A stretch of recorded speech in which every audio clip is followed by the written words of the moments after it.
They called it the Kingdom of Heaven, a realm born of faith and forged in blood. For nearly a century, Crusader kings ruled from Jerusalem, believing they had brought paradise to earth. But beyond their shining walls, a new power was stirring, a man of faith, patience, and destiny. His name was Saladin, and from the sands of Syria to the gates of Jerusalem, his rise would reshape two worlds forever. This is how the Kingdom of Heaven fell. The desert rises. The 12th century was an age of crusades and caliphs, of knights and sultans. After the First Crusade captured Jerusalem in 1099, Christian lords carved out fragile realms, the Crusader States, surrounded by vast Islamic empires. Their triumph rested on sand. In 1137, a boy named Saladin Yusuf ibn Ayyub was born into Tikrit. He would grow into the man the West called Saladin. Educated in law, faith, and strategy, he served his uncle Shirkuh under the Zengid rulers of Syria. When their armies marched into Egypt, Saladin followed. Egypt's Fatimid Caliphate was collapsing. Through intrigue and diplomacy, Saladin replaced it with Sunni rule under the Abbasids. By his early 30s, he was vizier of Egypt, then its master.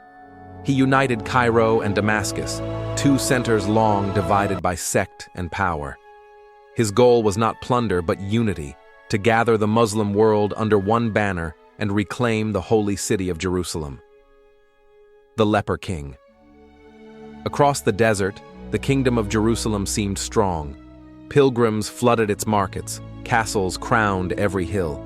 Yet beneath the stone glittered fear. The young king Baldwin IV ruled wisely, but he was dying. Leprosy had claimed his body, though not his spirit. In 1177, Saladin invaded Palestine with a massive army. Baldwin, half blind and crippled, rode to meet him at Montgazard. Against all odds, the Crusaders triumphed. Saladin withdrew, his aura of invincibility shattered. For a moment, the kingdom stood proud. But Baldwin's victory could not cure his disease. He died in 1185, leaving behind a child, Baldwin Fist, and a court consumed by rivalry. Within months, the crown passed to Guy de Lusignan, a French knight Baldwin had distrusted. The unity of the Crusaders began to fracture. The Oath of Saladin. Among the Crusaders, one man defied all laws of peace, Renaud de Chatillon, Lord of Kerak. Renaud's greed knew no limit. He attacked Muslim caravans, looted pilgrims, and even threatened to raid Mecca itself. Each act was a spark thrown into dry grass. Saladin endured the insults for years, unwilling to spill blood needlessly. But when Renaud's men seized his sister's caravan, killing its guards, patience turned to vow. He swore before his emirs, "By God, I shall kill Renaud with my own hands." The truce was over. From Cairo to Mosul, the call to jihad thundered. The armies of Islam assembled, archers from Syria, cavalry from Egypt, banners fluttering like flames. Their goal was not conquest, but Jerusalem, the march to Hattin. In the summer of 1187, Saladin crossed the Jordan with more than 30,000 men. His plan was a masterpiece: draw the Crusaders out of their fortified cities into the open, where heat and thirst would be his allies. King Guy gathered every knight he could muster. Advised by the experienced Raymond of Tripoli to wait behind walls, Guy instead marched, urged on by the Templars and Renaud. The decision doomed them. Under the blazing July sun, the Crusaders advanced toward Tiberias, dragging wagons and water skins across scorched land. Saladin's horsemen swarmed them, setting grass fires to choke the air.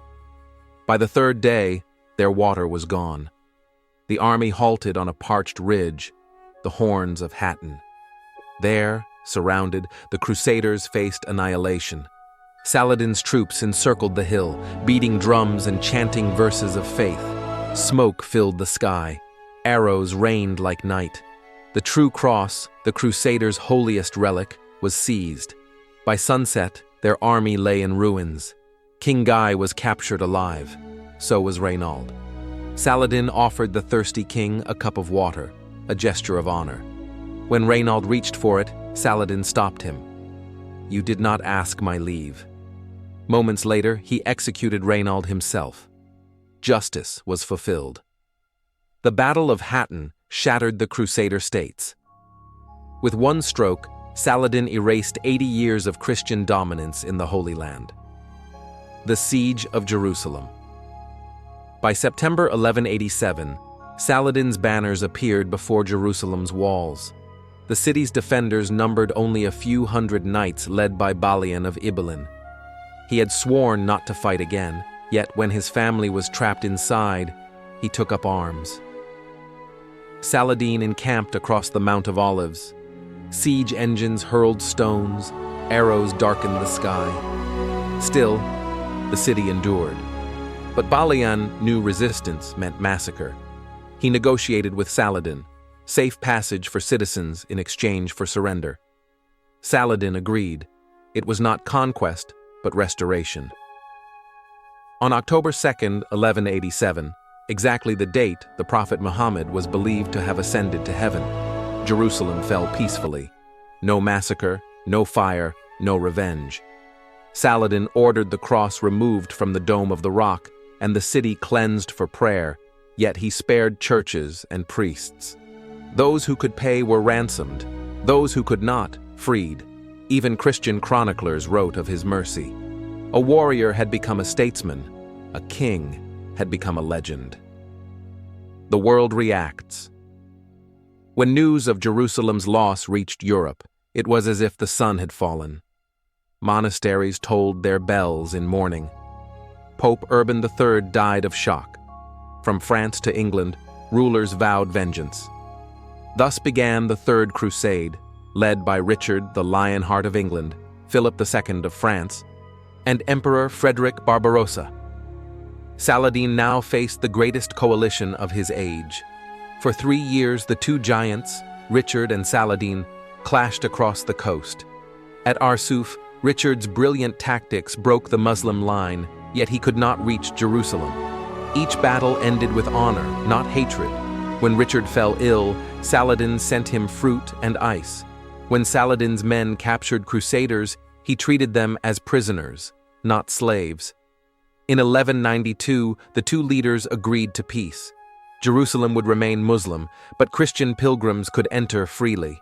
It was a truce born not of weakness, but mutual respect. Two warriors recognizing greatness in one another. The end of a legend. Months later, worn by years of campaigns, Saladin returned to Damascus. There he fell ill. When he died in 1193, the man who had ruled from the Nile to the Euphrates left behind almost nothing. No gold, no palace, only a cloak and a prayer rug. He had given away his wealth to the poor. Richard the Lionheart, his great rival, mourned him. So did Christian and Muslim alike. Saladin had shown the world that chivalry transcended creed, that victory without mercy is no victory at all. Why the kingdom fell? The kingdom of heaven did not fall because its enemies were strong, but because its heart was divided. Greed replaced faith, ambition drowned unity. Where Saladin forged alliances through justice and honor, the Crusaders feuded for titles and gold. The walls of Jerusalem could withstand stone and fire, but not pride. And so it fell, not to a sword, but to itself. Saladin's victory was more than a military triumph. It was a moral one. He proved that power tempered by mercy can reshape empires. His legacy would echo from Damascus to Cairo, from the mosques of Islam to the cathedrals of Europe. When Saladin entered Jerusalem, he did not proclaim conquest. He bowed in prayer. The city that had seen centuries of blood was silent. In that silence lay the lesson of an age, that faith without compassion destroys, but compassion guided by faith endures. The kingdom of heaven fell, but from its ashes rose a truth still spoken today, that greatness is not measured by how many you conquer, but by how many you spare. For kingdoms fade, empires crumble, but mercy true mercy is eternal, and in that, Saladin remains immortal. If you found this story fascinating, like, share, and subscribe to Timeless Questions channel, where we explore the civilizations, ideas, and mysteries that shaped humanity.